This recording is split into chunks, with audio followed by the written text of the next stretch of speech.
Alrighty, welcome to the Unleashed and Unstoppable Show, episode number 8. Number 8. Courage over fear. Oh. My name is Todd Pierce. And my name is Dean Martin. Welcome. Welcome. We're excited to be back here again, chatting to are. you. Look, obviously, over the audio podcast version, obviously, on the videos too, those watching on YouTube. Yes. Get to see us. If you're watching on YouTube. Get to see our good-looking mugs, right? So, look, welcome. Today, we've got a good podcast that we want to go through, and it's all about... As if you've been through any of our programs or done coaching with us, or you've been through our podcast, or you've been to our events, then you know that a big element of what we do is really about overcoming fear, stepping into your strength, stepping into your courage, and achieving the things that you want out of life. Whether that's health, relationships, whether it's your business, making money, having good relationships with your kids, whatever it is, right?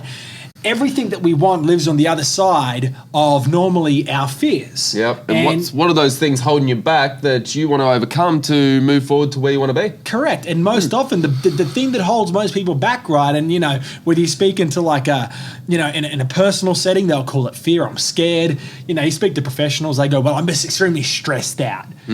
Fact is, it's always fear. More often than not, the thing that trips people up in life is fear. And I'm no fucking angel, right? I've been scared in my past. Even today, right, there's things that worry me and I get concerned about things, and fear stops me taking as much action as I always want to. But the question is, when I'm scared, how can I shortcut that fear? How can I bypass it, right? How can I hack my fear and unleash my courage so that I can achieve the results that I want? Because, see, if you're sitting here listening to this, watching this right now, thinking that you want to live a fearless life, then number one, that's delusional, with all love and respect. And number two, it's just not going to happen. Okay, so let's kind of enter this podcast here. What are the different kinds of fears, before we get too much into it? What are the different kinds of fears that most people will overcome, face, basically? We've got the coffee. Today is brought to you by coffee. Coffee is bringing you this podcast. For those watching, you can see me. Those listening, I've got a massive cup of coffee and fats and all that kind of good stuff in it. So what kind of fears, right? Yeah, because there's all different kinds of fears, right? You've got the irrational ones, and you've got the ones that are, which we will talk about, the ones that are needed as well. But we're not talking about if there's a snake in front of you should go give it a kiss or anything. No way, exactly. Well, let's backtrack and talk about what fear is for a second, right? So first and foremost, when you think about fear and you think about courage is the act of being able to take action even though you don't feel like doing it, even though you're scared, even though you're worried, right? That's what courage is. And in my opinion, the cure to fear is adopting bravery and courage. So what is fear? So we as human beings, right, are unique species, as Dean knows, right? We're unique, very special folks. Some people more special than others, especially me. I'm a special kind of dude. I'm weird at the best of times, right?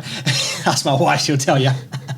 But fear, we are the only species on the planet, right, that have such a well-developed brain that we're able to imagine things going wrong so well that we become paralyzed, that we don't want to take action, that we become stuck.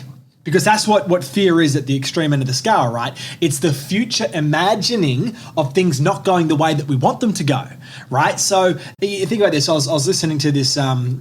I was listening to this thing. I was discussing I think it's a wildlife documentary, because my son, he's 2 and he loves animals and cars and everything like that. And I was watching this thing and I was talking about how you can have wild animals out on the African plains, right?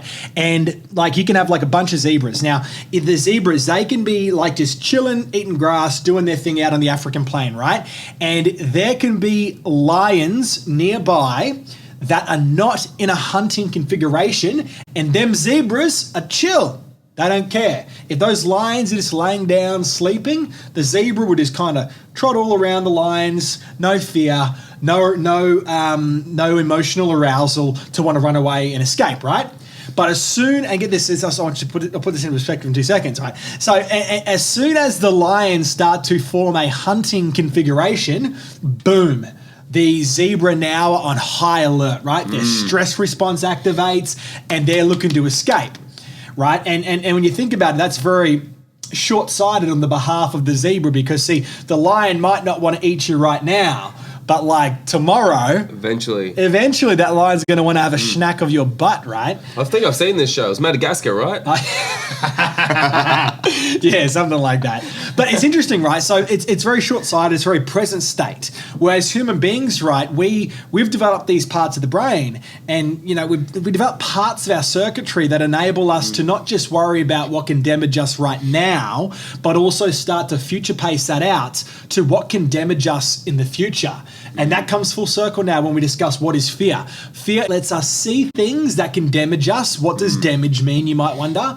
Damage is two levels to damage, right? There's physical damage and then there's emotional damage. And if you're spiritual, you could even go deeper and say that there's a third layer, and that's spiritual damage as well, which we won't discuss right now. No, we won't. Because we're not going down that rabbit hole. I'm going to keep this up in the more practical sense right now.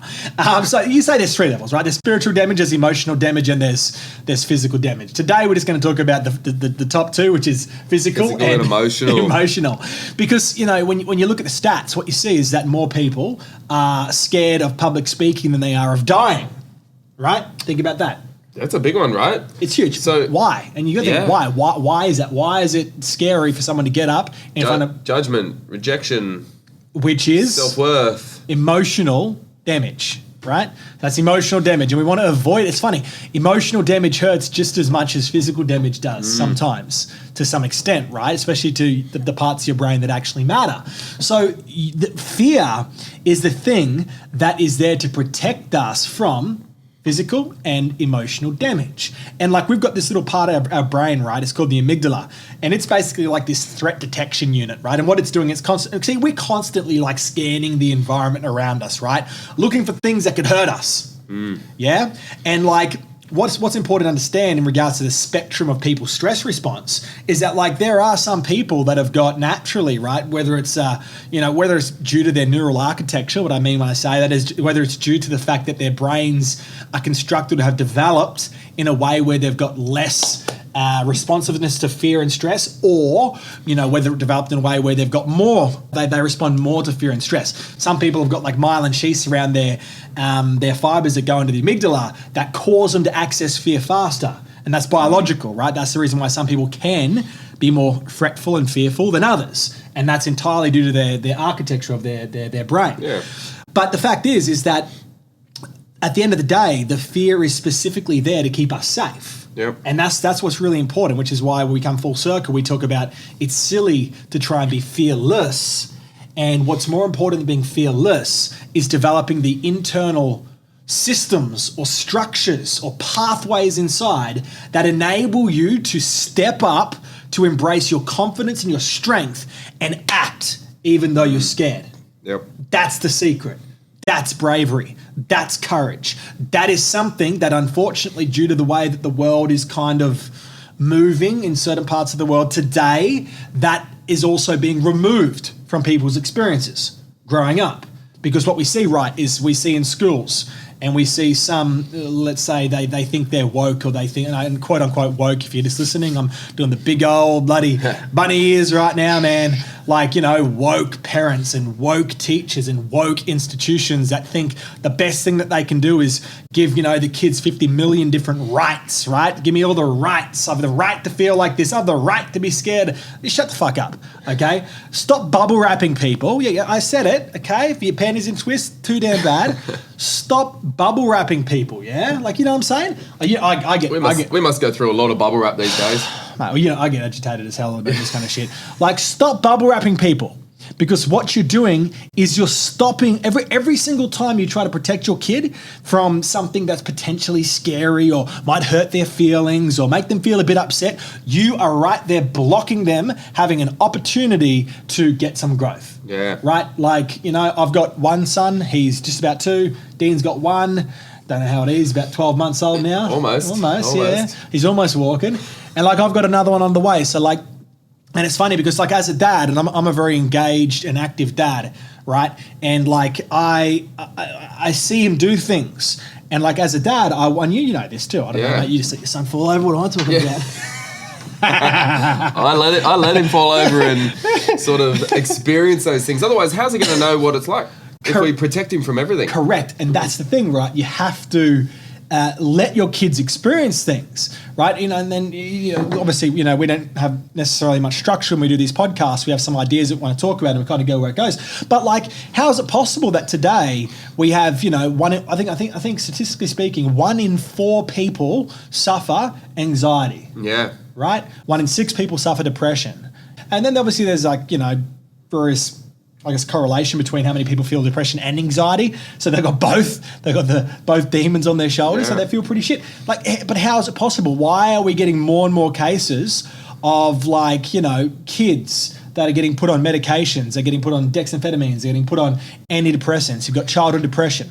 How is it possible that, we need, what the damn hell is going on with all these safe spaces that they're creating, right?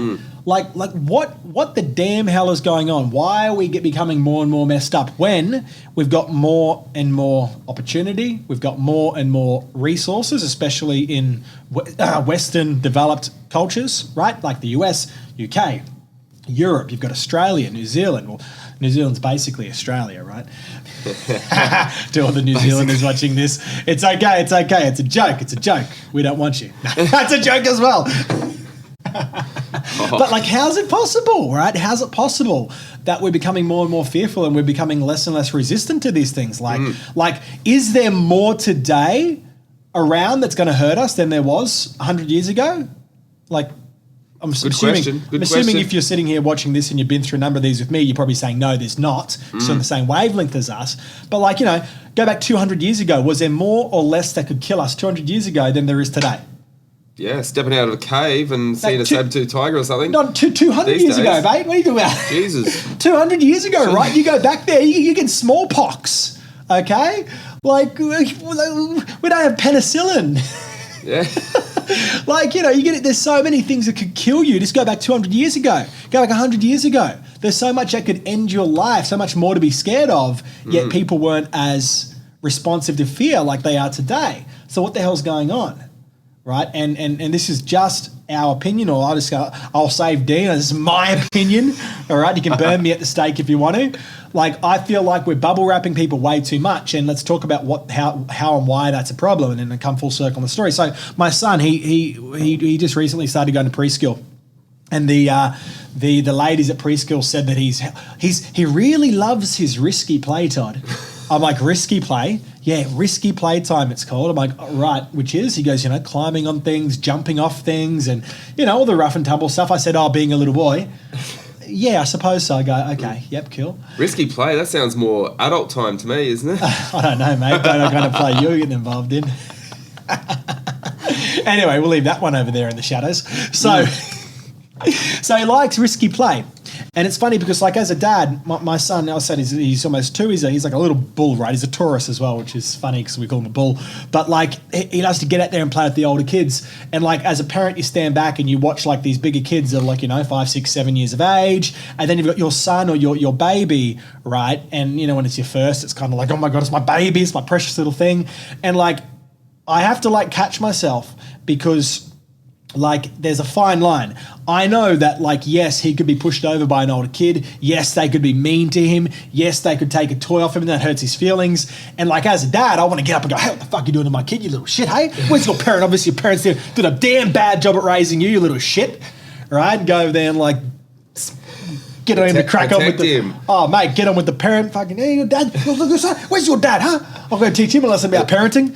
But, What value does that add to your boy, right? Little Isaiah. It doesn't add any value to Isaiah, right? So if I rob him of the chance to feel that rejection, hurt, being pushed over, learning what's too much, what's not enough, I'm literally robbing him of the coping systems to navigate life in the future. And that's what I feel we're seeing right now, right? We've got a whole bunch of kids that have been overprotected growing up, right? And, there's multiple layers of overprotection. You can have overprotection from the parents. You can have overprotection from the schooling systems. Then, somehow you might even find yourself in a relationship, and that relationship is overbearing and overprotecting as well, right? And then what happens is that at some point the protection ceases.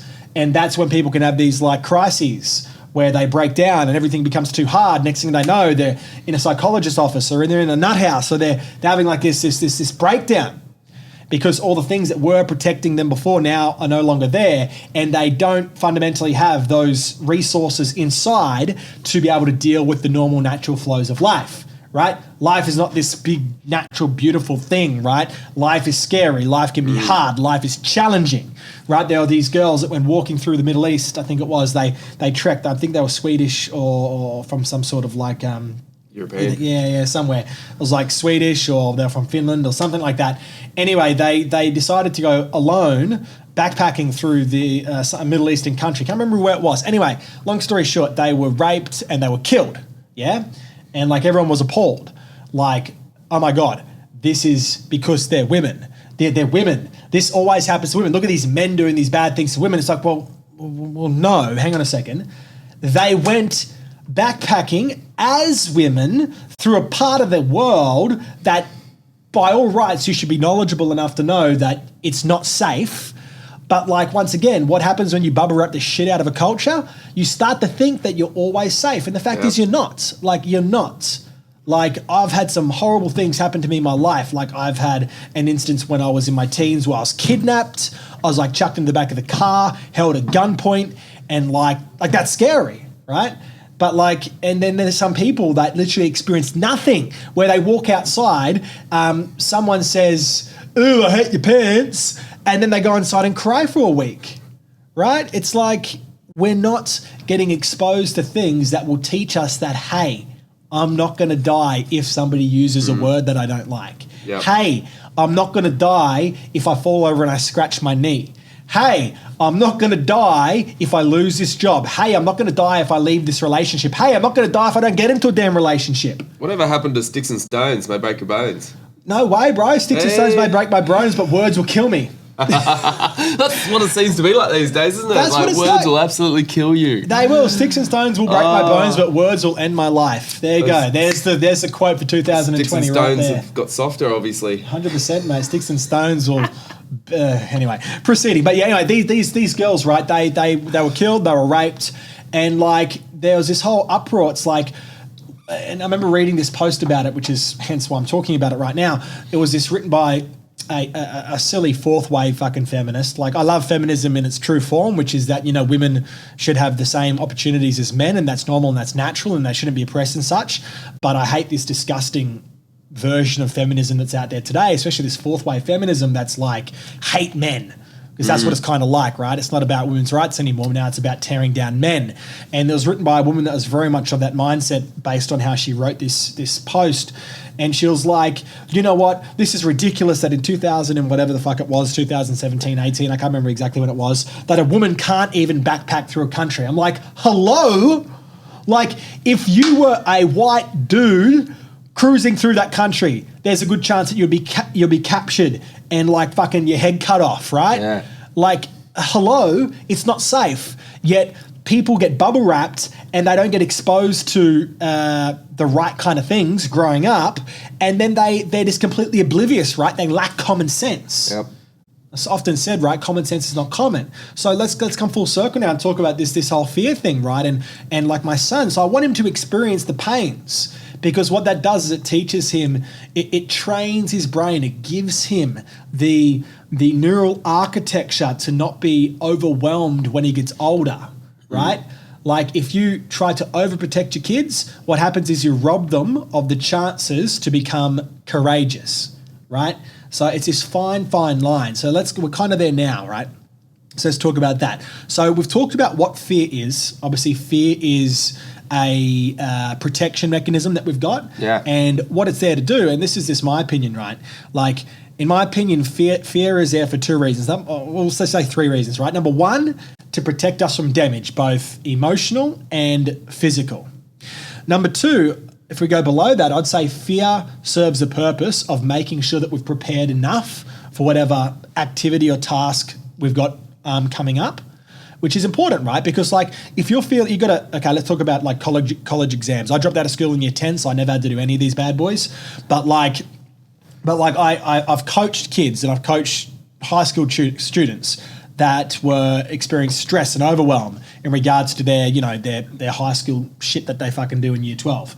And like, all I had to do was teach them how to, number one, think about the stress properly. 2, think about the exam coming up properly, and then give them some exercises to manage that stress and not feel it anymore. But like, it's like, have I prepared enough to make sure that I get the result that I want from this thing that's approaching? Because in and of itself, fear is a future-based emotion.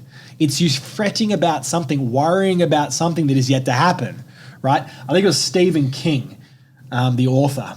He said that, he defined fear like this, right? I thought this was interesting. So he said, worry is where we are worrying about something that is yet to happen. Terror is the feeling that we feel when we're in the event and we're being terrorized, like the monster's chasing you down the hall and you're in an absolute state of terror. You're like, ah! And then horror is the feeling that we feel when we're reflecting on that thing and we're feeling horrified by that past thing. Anyway, that's just a random thing that came into my mind right there. But random as. It is random as, but I thought it was a really, really cool explanation of different ways to think about fear. But so have I prepared enough for this thing to be able to produce the result that I want, number 2? And if you have prepared enough to produce the result that you want, then in my opinion, I think that we've got an extremely smart and sophisticated and intelligent unconscious mind. And I think quite often our conscious thought processes get in the way of, circuitry and systems that have been building for millions of years, right? And it's like your unconscious mind saying, hey, Dino, mate, you're stressing out a bit, dude. Hey, mate, Dino, relax, mate. Stop imagining things going wrong. You got this, mate. You're going to nail it. Oh, cheers. Yes. But see, Dino he doesn't take it in like that. He's like, and by the way, for those listening, I'm like tapping Dino on the arm. I'm like, hey, so I'm Dean's unconscious mind. And then, you be the conscious mind, I'll be the unconscious mind. Ready? So your conscious mind, you can be fretting about speaking on stage. Oh, shit. Are all these people looking at me? Hey, mate, it's going to be all right. You're going to nail this. I think they're looking at me. Dino, mate, you've got this. You're going to nail this, mate. You've done this for years. No, they're definitely looking at me. They're going to judge me. What are they going to think? Mate, you're imagining things going wrong. Start seeing it go right. Have I got the right things that I want to talk to them about? Do I know my own? Do I know what I'm going to talk about? Imagine it going right. You've got this. Mate, you've got it, mate. 10 years experience. They're definitely going to put me down. You know everything, mate. They're not going to love what I've got. Mate, all you have to know is one more thing than they do, and you've got this. They don't look happy. Mate, you've got this. You're imagining going wrong. Bit. No, they don't know, they mate. Definitely don't. And that's what's happening, right? Have I prepared enough to do this? And then once you have prepared enough to do it, then you have to stop imagining it going wrong. Because if you imagine something going wrong enough with your cortex, what happens is you're going to trigger an amygdala response. For those that don't know, the amygdala is like an emotional center of the brain. It's scanning the environment for threats, and it can instantly shut down higher thought processes, so your prefrontal cortex. It can rob your prefrontal cortex of blood and oxygen. The blood and the oxygen goes from the front of the brain all the way down to your amygdala. It gets juiced up. Now you're in a fear response, right? And when you're in a fear response, now it becomes extremely challenging to think. Yep. Well, think about it. The prefrontal cortex is a part of you that allows you to logically assess things and make good decisions. When you become fearful, when you stress yourself out, when you overthink things, when you imagine things going wrong, what you do is you actually activate, you trigger the amygdala. The amygdala's like, holy shit, something's going to happen. Fight, or flee, right? You're going to freeze, you're going to flee, or you're going to fight. Well, actually, there's new research coming out just recently that's suggesting that the two responses we have actually are only freeze or run away. And then fighting actually lives on a different axis. But we'll talk about that at another time. That's another day. But anyway, so like we can overthink things and then we can trigger that amygdala response. That then literally just takes all the blood and the oxygen from your prefrontal cortex, sucks it all back. And now you're in this kind of primal state where all you care about is self-preservation and safety, yeah? It's like putting blinkers on, right? Oh, 100%. And all you can see is the door. Where's the door? Where's the door? I need to escape. Right? In the times when we need the best levels of thinking, we do things with our body, with our thoughts, with the pictures that we make in our mind that block our ability to access the kind of thinking that we need to make the kind of decisions that have a positive impact in our life. Don't ask me to repeat that because I don't know what the damn hell I just said, but it sounded great. We'll hit record and we'll listen later. Yeah, we'll listen back on it. So remember, the fear is a good thing. Fear is great. Fear gives you the juice to be able to prepare. And then like once you've prepared as much as you can prepare, it's then saying, hey, mate, imagine it going right. Because see, some people have got a negative thought habit of imagining things going wrong. And like, you know, I don't know if people necessarily were born like this. Well, actually, I'd venture to say, yes, we are naturally predisposed to imagining things going wrong. And that's not just me saying that, that's actually based in science. I remember reading a report years ago saying that we actually are hardwired to see things negatively. And that's what kept us alive back in the caves. So understand that from the start, which is why every single day you need to have routines and rituals that train your brain to perform in the way that you want it to perform. Because see, if you don't train your brain to perform how you want it to perform, it's going to do whatever the damn hell that it's done based on 3.5 million years of fucking evolution, it's right? A long time. And like, you know, you can say evolution got things right, you could say that it got things wrong, but the fact is that if you just let your brain do whatever it does, it's going to most likely not want to take action, not want to be courageous. It's going to succumb to fear. It's going to make you want to just lock yourself in the room with a tub of ice cream and watch Netflix for the next fucking rest of your life. Well, I've never heard anyone say my brain wants a house or a car or family or any of that. It's scary. To create the life that you want is scary. Yeah. Like to get the relationships that you want is scary. What if they say no? What if you're in a relationship and then they leave? What if someone, oh my God, what if you're in a relationship and then someone passes away? I've coached people like that. That hurts. What if you have kids and then when your kids pass away, I've coached people that had that too. And like that almost makes me my fucking eye thinking about that. Oh my God. And he's listening, can't see my tears in my eyes. But anyway, what's more scary though at the end of the day is you could fret on all these things, but what's more scary, getting through the rest of your life and having to say to your kids, you could have actually had everything, but I was too fearful and scared to actually go get it. That's it. And you know, I read this. I love Medium. Yeah, so Medium's just like a Medium Digest. So like Medium is like a platform that have like different people can upload different articles and do writing and shit. I guess a reading platform, yeah. And I was reading this thing written by a nurse who used to work with old people, and she said the biggest regret that people had when they were old, and that was that they did not take action. One of the biggest regrets that they had. I wish I had done this. I wish I had done this. I wish I wasn't scared to do that. And like, do you want that to be your life? Do you want to literally look back and like when you're there on your deathbed and you're thinking about all the things that you could have, right? But you didn't do because you let fear get in the way. Like that sucks. So let's talk about how we can start to build up our courage muscle, shall we? Let's get there. We're here. So by now, I hope everything makes sense so far. I don't know how long we're going for, but it's going for how long it's going for. But I hope that kind of gives you a good context. And like I've done my best not to go too deep and technical in my explanations of fear. I've tried to keep it light and high level. So now the how-to. Yeah, exactly. So let's talk about the how-to, right? So fear is there to protect us from damage. Fear says, hey, prepare as much as you can and stop imagining things going wrong. Let's now talk about how we can start to get beyond it. Right now, I'm not going to go full depth into anxiety. If you want to check out anxiety, I'm pretty sure that on our Facebook, Alpha Omega, there's a 24-minute video I did on anxiety, and there's also a 6-minute video that I did on anxiety that talks about the two pathways to anxiety, right? Because you've got cortex-based anxiety, which is where you overthink things, that triggers the amygdala, and then you've got like that scary anxiety, which is called amygdala-based anxiety, which is effectively where you don't even overthink anything, right? There's just something in your environment that triggers a response in the brain, and boom, you're in panic attack mode. Yep.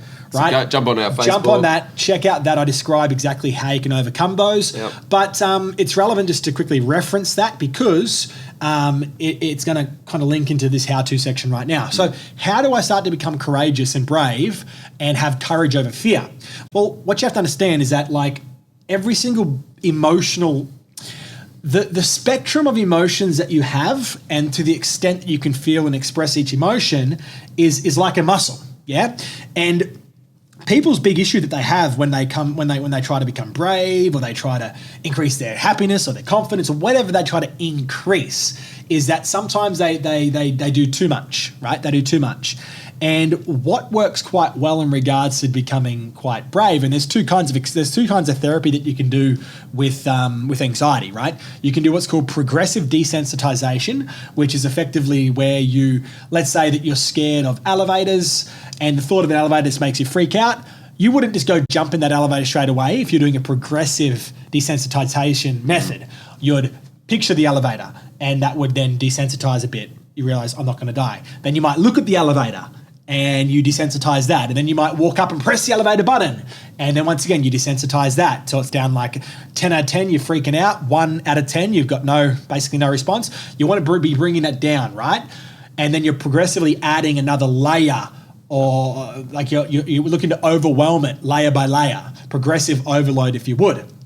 That's that progressive desensitization, where you build yourself up to that thing that you're scared of, and then boom, you do the thing that you're scared of, and then it's like, holy shit, I'm safe, I'm alive, and bang, that collapses the actual stimulus, right? It collapses that old fear. That's the progressive approach. Then you've got what's called like the swimming pool approach, which is like, when you walk up to a swimming pool, like, and you dip your foot in, and if it's like a cold one, right? So you can imagine that it's like, it's 10 degrees outside, it's a cold day, 10 degrees Celsius. It's a cold day outside, and that pool's cold, it's cold. Most people don't want to go jump in.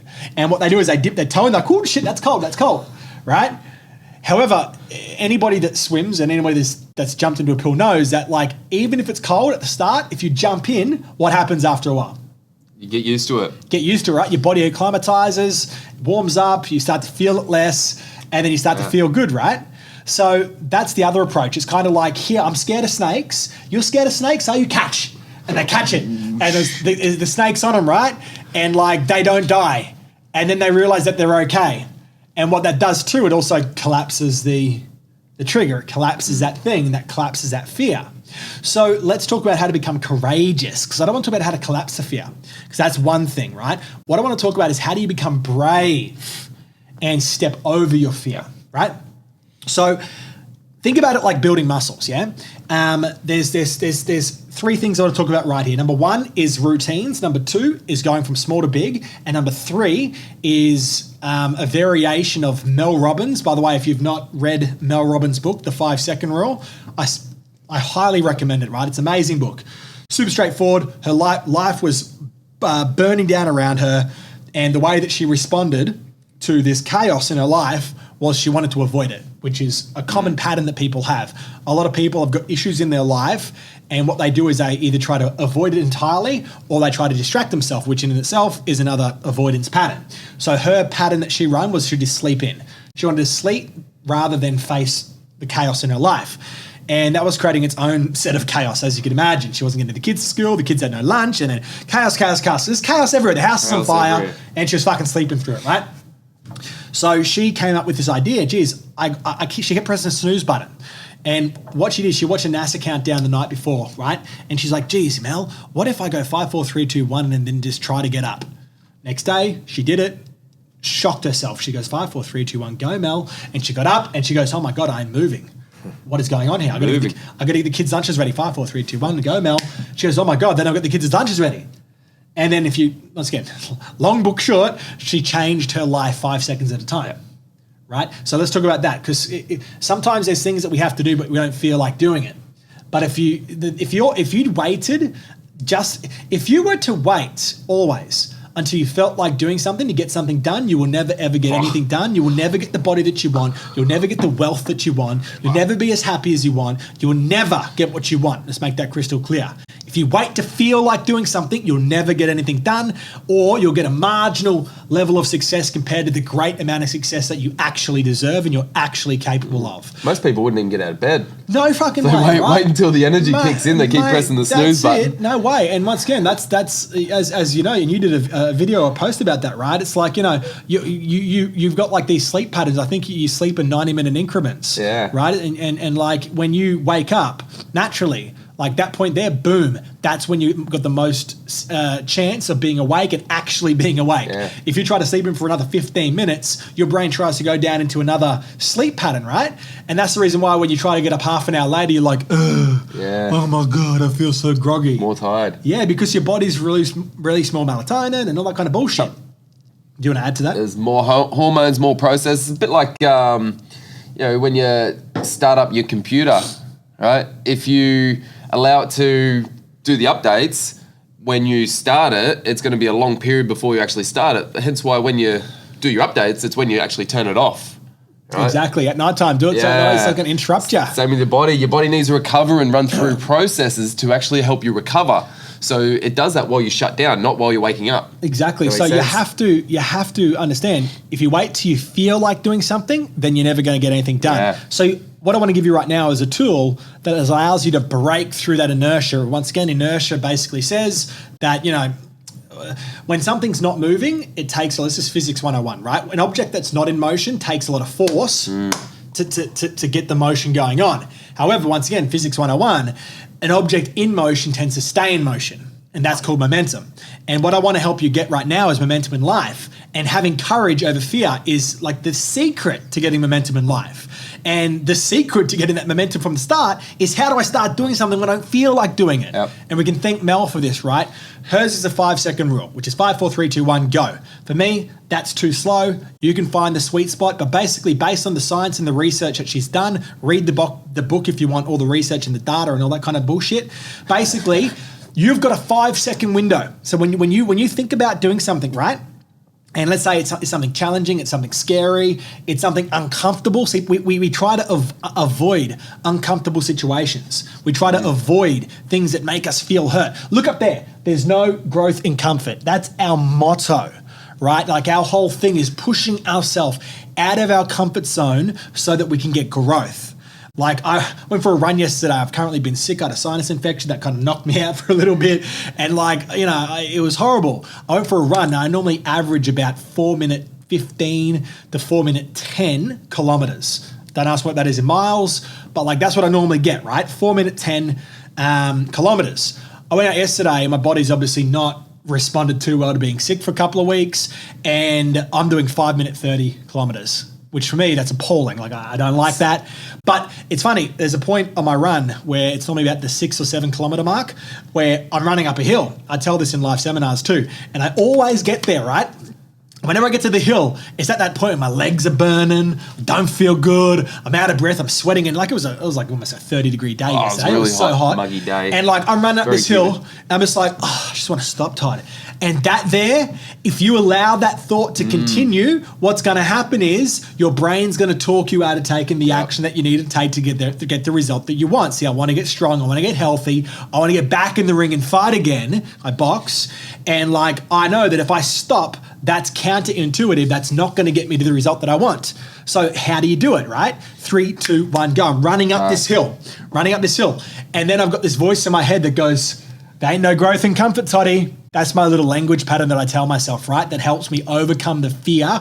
And you think about it, there's an element of fear underneath why you're going to stop. There's this fear. I'm exhausted. I'm going to pass out. What if I die?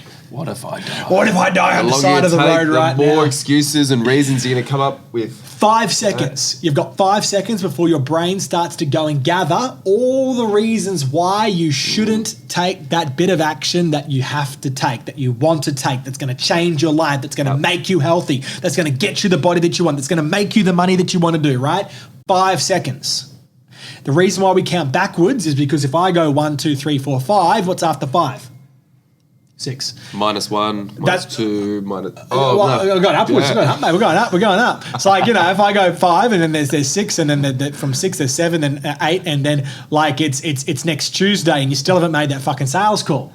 So we don't go up, we go down, because eventually you get down to 5, 4, 3, 2, 1, and don't go 0. You say go. Go's an action word. Go is like move. So for me, that's too slow for me. I'm 3, 2, 1, go. 3, 2, 1, go. 3, 2, 1, go. And my son's trained like this now too with Isaiah. So I go, you ready, Bubba? I go 3, 2, 1, go. And boom, he runs. And he runs around the house and he's like, go, go, go, go. It's so freaking cute. But you know what I mean? Counting backwards, number 1, it ends at a spot, which is go. But number 2, it also interrupts the processes that are going on in your brain. So imagine that you've gone into this fear response, right? First thing you want to do is control your body. So if you're in an intense fear response and you need to access some courage, you need to be able to assert control over the emotion. So the fastest way to break an emotional state is to move your body. So for me, I talk about this in live events. I won't go into full detail right now, but I do this thing where I whip my shoulders back. I take a deep breath in that fills my stomach up. I go, shoulders go back, and I stamp my heels down on the ground. I go like that. That there, for me and for most people that I've coached over the last 10 years, is sufficient enough to interrupt an emotional state. And you only need to interrupt it for a couple of seconds to then do the next part of the process, which is, okay, 3, 2, 1, go, which is changing your focus. So I go, all right, what are we going to do? 3, 2, 1, go, boom. And I just do it, right? And like we've run events, we had hundreds and hundreds of people go through our events last year. And one of the biggest implementable tools that they took away that made great changes for them immediately was this 3, 2, 1, go, right? People literally sending us text messages, sending us emails saying, oh my God, I'm actually taking action. I'm actually being brave. I walked up to my boss and I told him that I wanted a raise. I went home and I grabbed all the food out of the kitchen that was fatty. I chucked it in the bin and like I freaked out because that was expensive food, but oh my God, it's done now. I'm not going to get it out of the bin. 3, 2, 1, go. It interrupts those negative limiting thoughts that are going to stop you taking action. And then you end with that action word of go and boom. And every single time that you have courage over fear, courage over inaction. And what's inaction? Think about inaction. Why do we have inaction? We have inaction because there's probably some layer of fear underneath it, right?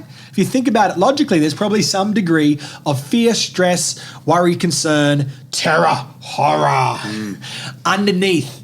That's what creates the inaction. Therefore, every single time, and this is what's about, it's like building muscles in a gym, yeah? Is that like every single time that you take action, even though you don't want to, every single time that you show your true heart, you unleash your resilience and your confidence despite not feeling like it. 3, 2, 1, go.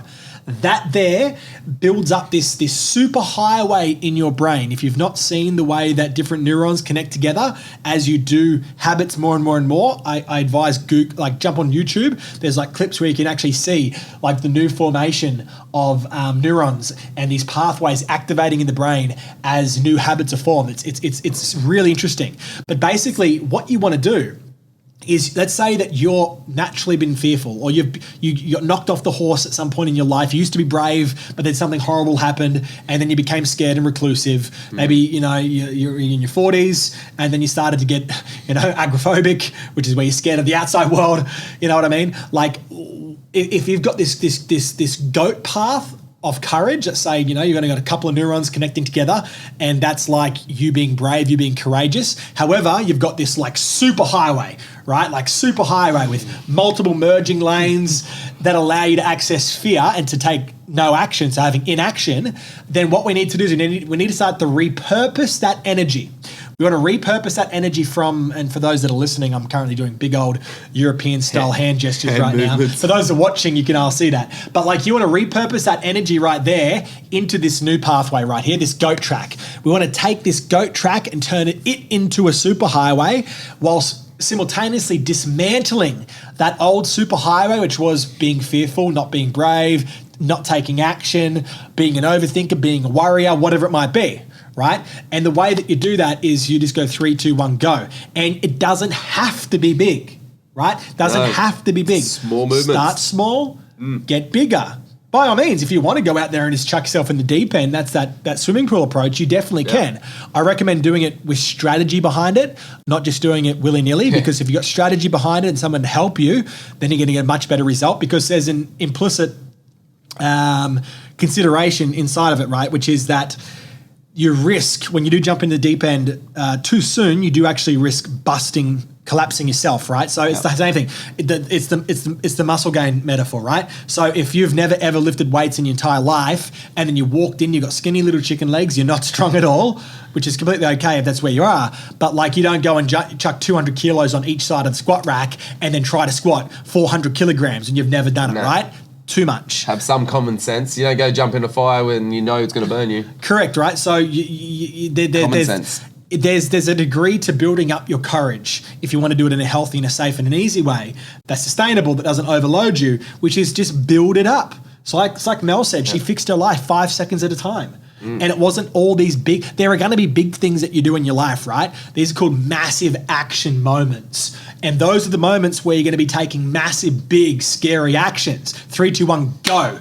Quitting the job. 3, 2, 1, go. Getting out of a toxic relationship. 3, 2, 1, go. Just doing it, right? Getting out there and walking into a gym, even though you weigh 50 kilos more than you'd like to, and you hate the way that you look when you look yourself in the mirror and you feel ashamed and embarrassed, but you just do it anyway. Yep. Massive action moments. But then underneath your massive action moments, what you've got is like the little compounding effects, right? And what's really, really important is that you need to have underneath the big, massive action moments, these little tiny micro habits, we'll call them routines, that support the stuff that you're building, because like a foundation. 100%, because the small things add up to be big things. Right? Everybody focuses on the big things, right? The big outer world experiences. But it's all about the inner game, baby. And you need to have the small things in line as well. Yep. So little tiny acts of courage compound over time to create an entirely different life than you currently have. But you have to start somewhere. And the easiest place to start is to start small. Right? You go in there, you chuck 10 kilo plates on each side of the squat rack and boom, you do it. You do that for a couple of weeks and it hurts. But then at some point you're like, holy shit, this is easy now. Right? It was hard before so I've run door-to-door sales people for quite some years. I've literally at one point had 100 people working around the country, just like going out there knocking on doors, and door-to-door sales is hard stuff, right? It's the hardest thing because who likes to get told to fuck off 50 times in a day? Nobody, right? But if you can get past that, right? Like you become very, very resilient. You get thick skin. It's just like nothing bothers you. And like, I don't know anybody that naturally just goes out there and is just like, yeah, fuck yeah, tell me to fuck off, I'm down for that. But the ones that get good at it, they become so confident, so strong, they become really good communicators because they're exposing themselves to something, right? A trigger, a stimulus. They're then developing parts of their brain that allow them to overcome that thing. And then once again, 10s on each side, 20s, 30s, 50 kilos on each side. Now I've got 100 kilos. Oh, I'm squatting 250 kilos. Yeah. And next thing you know, you're a beast, right? You're crushing it. You're a fucking beast. And that's the goal, right? How do I go from being a zebra that's going to be eaten to being the lion on the savannah? How do you go from being the food to being the predator? How do you go from being the fucking dinner menu to being the king of the jungle? Right? You start small, you build it up over time, but you're consistent.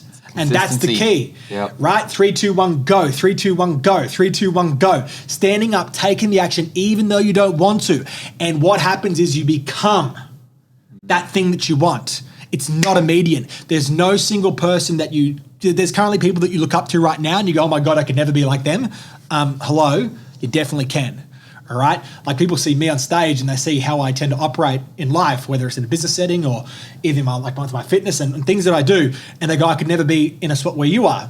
Right. And whether that's, how I communicate, how I chat, whether I'm charming and charismatic, I've heard all the fucking bullshit. Right. And I have to tell people to bring them back down to earth, which is that like, if you go back to my growing up years, right? I had like virtually no friends growing up. I had like one friend, Tom. When I was younger, I got told to I got excluded from things because I was labeled ADHD and Asperger's and autistic. I had to go to the SEU unit and it was like, kids are fucking mean. And like then through my teens, I hated everybody because I felt rejection and hurt from my upbringing and things that I experienced there. And like, I didn't like people and I was not this person back then. If you told me when I was 17 that I'd be here right now doing this podcast talking to you, I'd laugh in your face. In fact, I was quite a criminal back then, hence why I was in jail twice as well. But that's another story. But who I was back then is not who I am now. Like I've made this person here. Yeah. And whoever you want to be, I just want to say to wrap this whole thing up is you can become anybody that you want to be, right? You can. Yep. And we've just given you the strategy. We've just given you the how. Steps. Right? Small things become big things. Consistency. Over massive, big, dramatic, jumping off the building, catching the helicopter to rescue the damsel in fucking distress moments. The things that matter the most in life tend to be boring, right? It's not exciting drinking a cup of water instead of drinking that fucking Coca-Cola and rum, right? But God damn it, you take that person that drinks fucking 10 rums and colas every single day versus the person that just smashes down waters and good healthy drinks. I guarantee, at some point that one there is going to have serious health issues, whereas this one here is going to be a lot more happy in regards to their physical health. Small 1% changes every day build up to something massive over time, right? Boring. Yeah. It's boring, and can be boring. Oh, mate, but they change the story, I say. 100%, but it is boring. Like let's just call it what it is, and that's the reason why people get stuck because it's boring. They think it's not exciting, therefore they think it's not important. Yep. Switch your thinking. Change the way you think. Change the way you live. Change your mind. Change your life. Right? That's why we say, it's on the back of our shirts. Mindset matters. is everything, right? Mindset is everything. So let's wrap up this video right here and just kind of summarize. So fear. What is fear? Fear is a natural part of us as human beings, right? It's the imagining of things going wrong in the future. Normally, it's the result of having things happen in the past and then us running movies about it in the future. Normally, it's a result of us being vulnerable in the past and not being able to master that experience. Therefore, our unconscious mind runs these loops of things going wrong in the future, right? Yep. And that's there to protect us from what? Damage. What kind of damage? Physical, emotional, and yes, if you're a hippie, spiritual. Just joking. Obviously, there are 3 layers to it. We're not going to talk about that one today. But that's what it's there to do, right? What potential lessons could our unconscious mind be trying to give us? Because remember, our unconscious mind processes millions of things every single second. Our conscious mind can only process a couple, so it's infinitely more smarter than us.